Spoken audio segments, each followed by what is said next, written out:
Nandito na ako ngayon sa Pagbilao, Quezon, mga kalakbay. Ito yung road ng Pagbilao.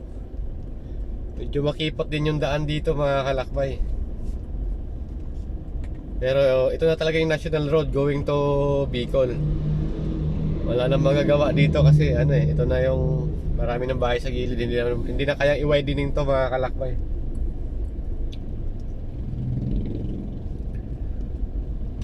Going to Atimunan, Bicol. Yan, one way dito, mga kalakbay, sa looban dahil nga napakakitid nung daan.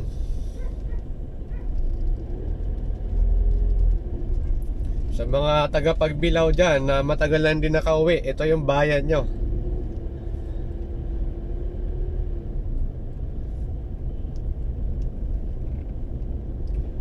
Ito yung Pagbilao, Quezon.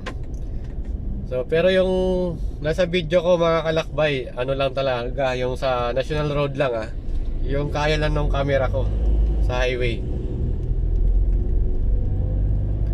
Mga OFW na taga Pagbilao, Quezon na matagal lang din nakauwi, ito makikita nyo yung bayan nyo.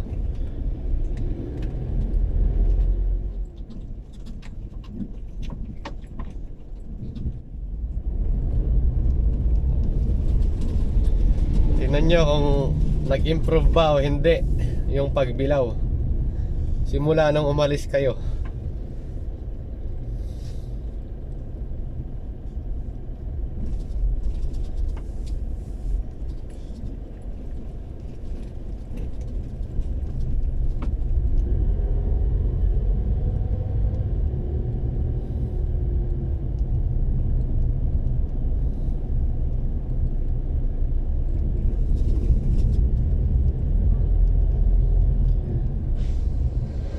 Medyo improve na rin yung bayan na to, mga kalakbay.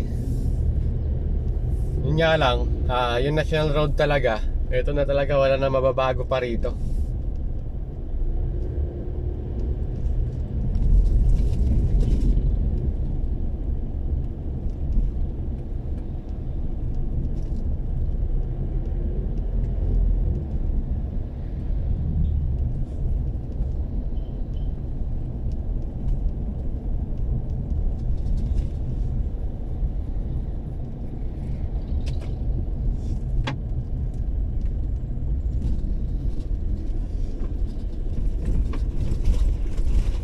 Yung tulay nga nila dito, mga kalakbay, dapat nire-repair na to. So yun lang, mga kalakbay, pinakita ko lang yung bayan ng Pagbilao, Quezon.